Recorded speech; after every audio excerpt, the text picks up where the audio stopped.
All right, everybody. Can you hear me clearly? Yes? Good, good. Because I do need your full concentration. Instead of just doing a soup, I decided to make it a little bit more interesting for you.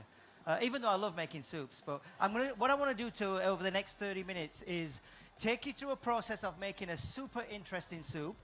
But also, if you look at the recipes and the ingredients, show you how to do different kind of techniques as well. Because the bottom line is, if you take this home and try it, and you get your friends around, and they're all around that little table there watching you cook, you're actually going to outdo them. Because that's why we cook, really, to outdo our friends. It's not the food aspect, you just want to outdo them. So what we're going to do first is we're going to look at what we're actually going to make. So I'm making a spicy parsnip soup. We're all familiar with what parsnips are, right? Yeah, that little white carrot, somebody's once said to me. Well, parsnips really are an underrated vegetable. In Europe, we use them a lot for a lot of ingredients. And one of the main things is because it's got a real nice earthiness and a distinct flavor to it. So I actually love using parsnips, cauliflower, fennel, all the really inexpensive vegetables, really. And they do make absolutely great stocks, great sauces, and more than anything, they make great soups.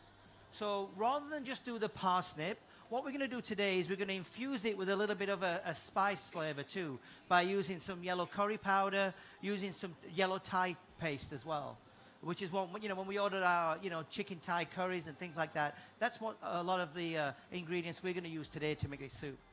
So the first thing I want to explain to you is what goes in the soup. We're going to start in here, and I got this started already because we only have 30 minutes. In here, I have what we call the white mirepoix, the white vegetables, which is the onions, the leeks, the celery, and the parsnips. So that's our white mirepoix, or our white base to the soup. There's one thing that is missing when you do make soups, because normally soups come with onions, leeks, carrots, and celery. Well, we're not putting carrots in here. Why would we not put carrots in this soup?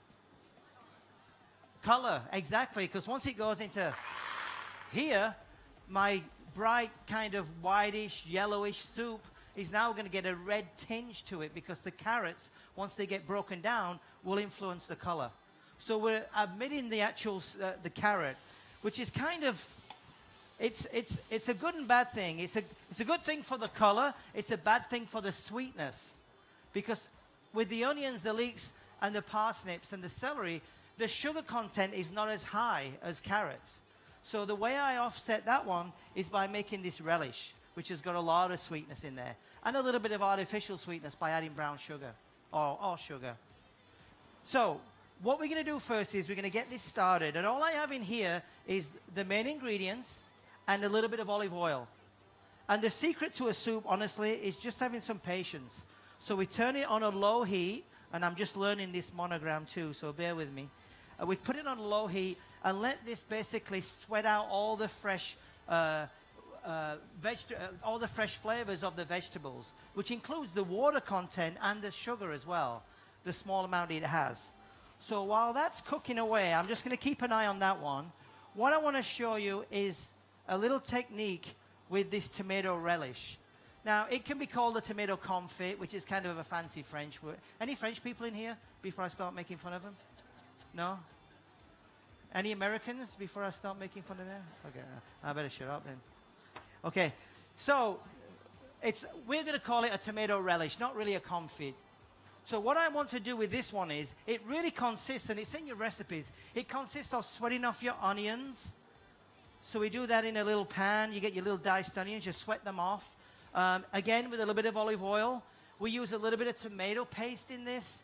We use a bit of vermouth, which is kind of like a sweet wine, and a little brown sugar.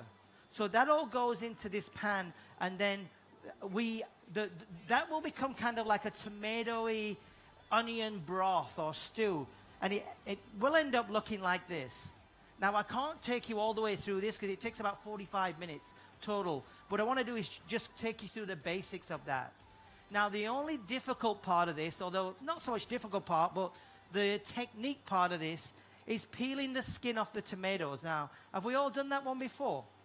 Where we just take a simple knife, you take the core, and you clean that core out, and then you make what we call a crisscross in the bottom of it. And we'll do 2, just in case the first one doesn't work for me. Make a little crisscross like this. And then it goes into boiling water. And we're going to pop it in that boiling water just for a couple of minutes until the actual skin of the tomato starts to peel off. What's actually happening is the boiling water's got in between the skin and the pulp of the tomato, and that's helping it separate. So with that being said, we give them a little, let me just flip this up a little bit, give them a few, it can be anything from 10 seconds to sometimes 20, 30 seconds, depends on how unripe the tomato is. Now one of them is already coming off, and they churn really quickly. So it's always good to have a bowl of ice water ready. Now, if you can see that on the camera, can you see how it's come off? So then that goes into the ice water, and that basically is to stop this tomato cooking any further. So now what we've done is we've used boiling water to get in between this tomato pulp and skin, and look, see how it comes off? And to cool it quickly, we put it in ice water. So now we have ice water that's got in between the tomato and the pulp, and that's the easiest way. I've seen some chefs, they don't work with me, they use a deep fat fryer, and they do the same. You're better using water, because now you're going to add a little bit of oil to the actual outside, which is it's not spongy, but it does absorb flavor. So you're better off doing the way I just showed you, by hot water till it peels off, till it starts to split, and then into ice water. And then from there, we'd literally get a chopping board and we cut it into quarters and take the seeds out. We dice it, we into quarters, and then we bake it in the oven. So that's just a simple technique I wanted to show you. And again, that technique is all in your recipes for when you leave. You can put that either in the back of your car, or you'll never look at it again, or maybe you will. We never know. So again, I like to show you that one, because otherwise this takes, like I said, these take about 5 to 8 minutes, depending on what kind of stove you have, and also depending on the size of the pan you use when you make a soup. Because the wider the surface area, the quicker it's going to cook. So with a soup pot, it's better to have a smaller surface area and larger sides, so all the flavors stay inside. And they are passing out the soup, by the way, so please try that.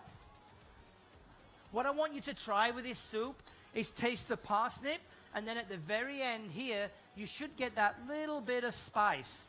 Not too hot, just a little bit. All right.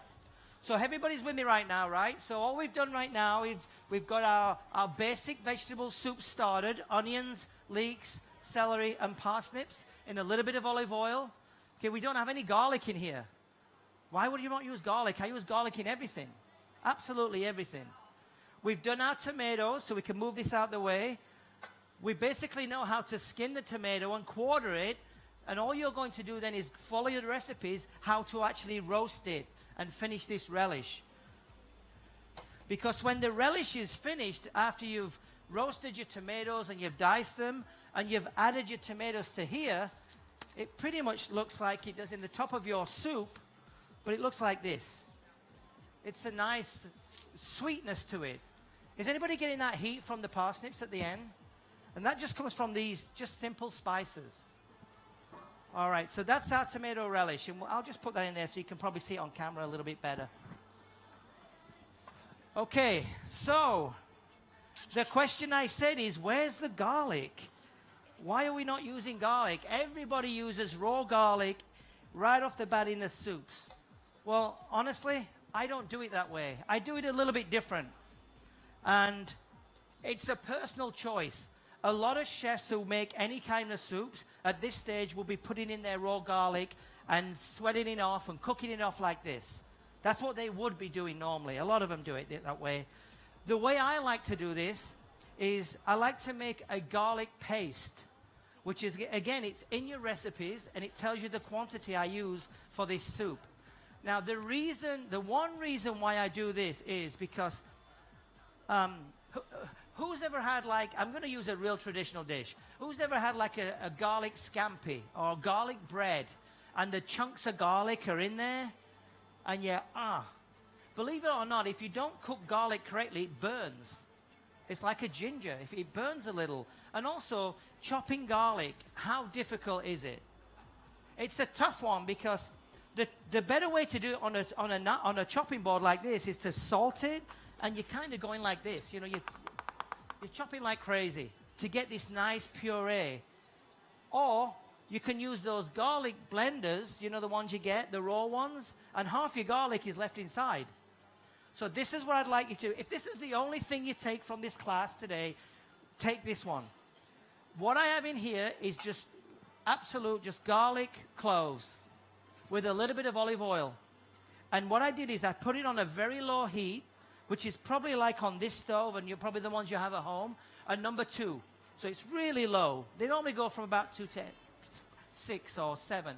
Get it on a really low heat, because the idea is not to burn this garlic, not to brown this garlic. This garlic needs to stay a nice color, or as white as possible. So, and the reason for that is because once it's cooked, that means once it's nice and soft, we're going to strain it, and we're going to take our strainer and our oil, and this takes maybe about 7 minutes. Really depends again on how much you want to cook. But if you give yourself 5 to 7 minutes, and you're going to cook this till it's nice and soft, and hopefully not too brown. The next thing I would do with the garlic is I would get my Cuisinart blender, or RoboCoupe, whatever you want to call it, and I would zap it in one of those. And what it comes out is like this. So now you have this garlic puree. You cannot use these for the simple reason there's not enough surface area here for that to generate enough kind of heat or speed to puree the garlic. So we use the Cuisinarts, is probably the better way to say it. Honestly, you make this, you put that in your refrigerator in an airtight container, you've got pure, fresh, pureed garlic for about 5 days it lasts. And it doesn't actually, you're not going to wake up on day 5 and it's got, it doesn't look like blue cheese, but it tends to lose its kind of flavor a little bit after 5 days. What else did I make? Anybody? Garlic oil, yes, you got fresh garlic oil. So, and again, you can keep that, you can use that for baking, for making salads, soups. There we go.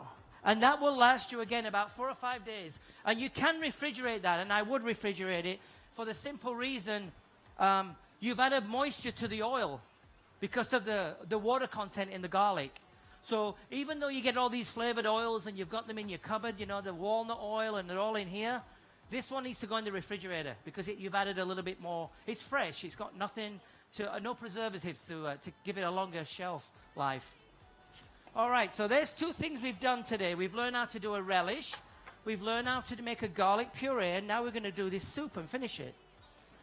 So while I've been chit-chatting away, we've got this all nice and soft. I'm going to start blending the rest of the flavors in. Now, if you tasted that little spice and that little bite, that comes from a few things. It comes from a little bit of coriander. It comes from a little bit of cumin. We have yellow curry paste.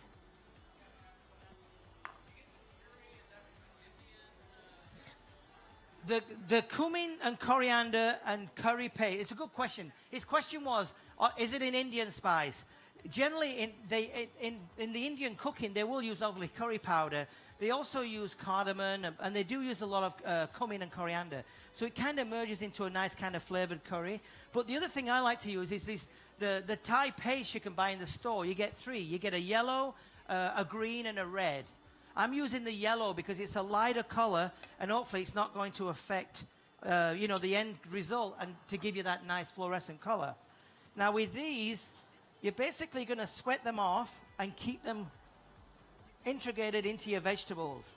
So as this,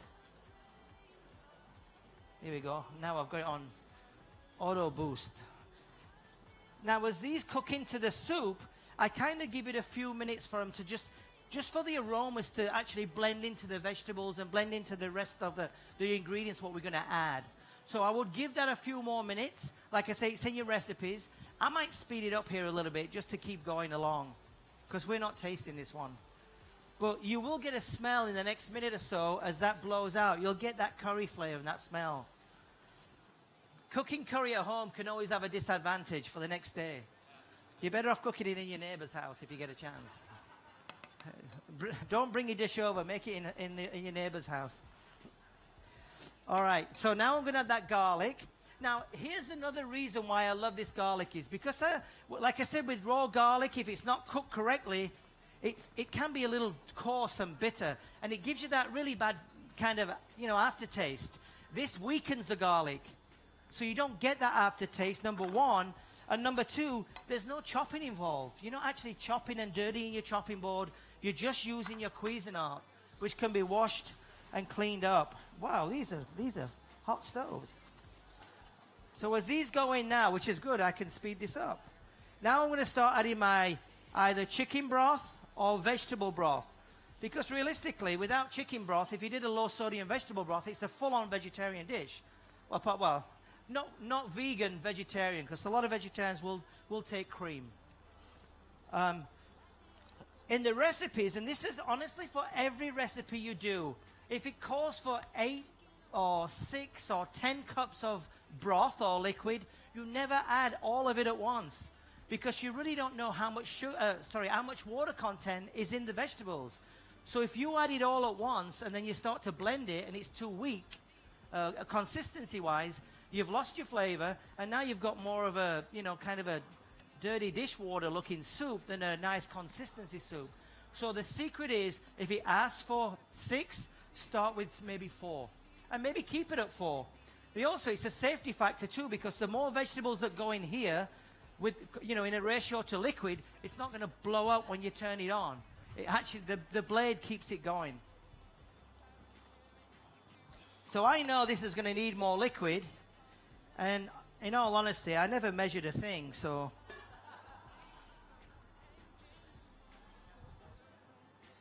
But I just can tell it will. Does anybody have any questions then while we're doing this to finish it off? You like the soup? See, and that's the thing. It's a very unusual vegetable. It's very underrated in the US and around the world, really. But I just enjoy making that in the winter. Now, if you wanted to spice this up and make it really fancy, you could add a little bit of fresh lobster. It goes well with a little smoked salmon if you just want to buy some lox and chop that up too, or even shrimp. So it does tend to go with seafood. I mean, you can see on many menus you'll get a lobster salad with a curry vinaigrette. So it does work well with the Indian spices. All right, so while this is moving around, yes, sir. I just use extra virgin olive oil on a very low heat. There we go. We'll add a little bit more chicken broth, and we're nearly ready. So as we put this around, I want to just go through one quick point about how we made the soup, so everybody's super clear on this. We started off with onions, obviously a little bit of extra virgin olive oil, or if you want to use canola oil, it's fine. That's the preference. 5 minutes. Okay. It's amazing. I have a timer over there. You should come and work with me at night. You'd really help me out. I probably wouldn't have to yell as much. No, I don't yell. So we started off with olive oil. Then we had our onions, our leeks, our celery, and our parsnips, our white vegetables. We sweated that off, and we did it slowly. And it says there in big capital letters, "Do not burn." Otherwise, your soup's going to get burned and a bad color and a flavor. After that, we added our cumin, our coriander, our yellow curry paste, and our yellow Thai curry, our yellow curry powder, and our Thai yellow paste. Popped in the garlic. We know how to make garlic puree now. And basically, we added about 3/4 of the liquid. So as it starts to cook and form into a flavorful soup, we know that we're not going to have a weak consistency.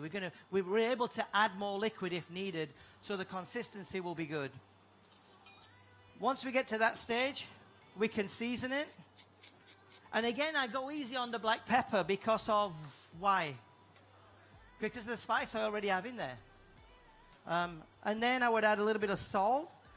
If you don't want to go on the vegetarian side with this, you could add apple bacon as well. It's really nice with apple bacon. Again, if I did apple bacon, I'd go easy on the salt this time. So easy on the pepper with regular. If I add a bit of bacon to it, or prosciutto or, you know, lardons, then I go easy on the salt. And I would just let that simmer for a few, probably another, your recipe calls for, I think, about 7 or 8 minutes after this point. The longer you leave it, the more flavor you can actually get out of it. And then to finish it off, we can do 2 things. If we made this soup the day before, because we're having our dinner party on Saturday, we made this on Friday, I would cream it on the day. But if you're making it that day and you're serving it that night, then you can add your cream. And again, just, you don't have to go too much on the cream.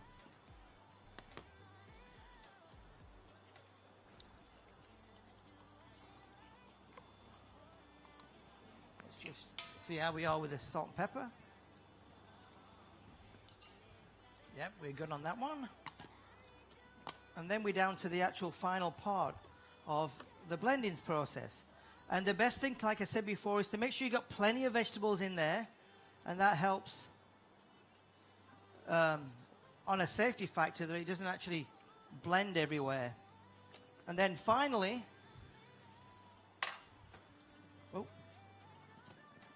always use a cloth. Start it on low.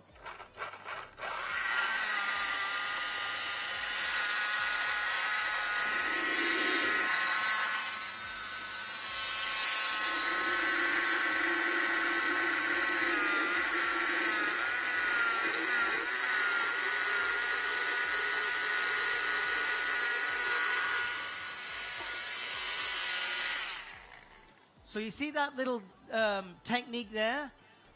I know for a fact now, I have control of the consistency of this soup, rather than looking at it and thinking, how much flour do I need to thicken this damn thing? I don't need to. So that is a good way of always, a good tip to keep yourself in a, you know, kind of a conservative way, but it helps with the soup. It really doesn't need straining at all. Now this is a real hard one to get off, I know this. I saw the last one do this, so I'm going to go like this. I've only got 2 minutes left. I'm not going to ruin it now. So soup goes in here. And remember we made our relish. Oh, I've got one clean here. And either way you can go with relish, smoked salmon. When I say relish, tomato relish, smoked salmon, a little bit of lobster if you want to get kind of really out there and fancy, or just simple shrimp. And then we finish that with a top like that. And that's how you do your soup.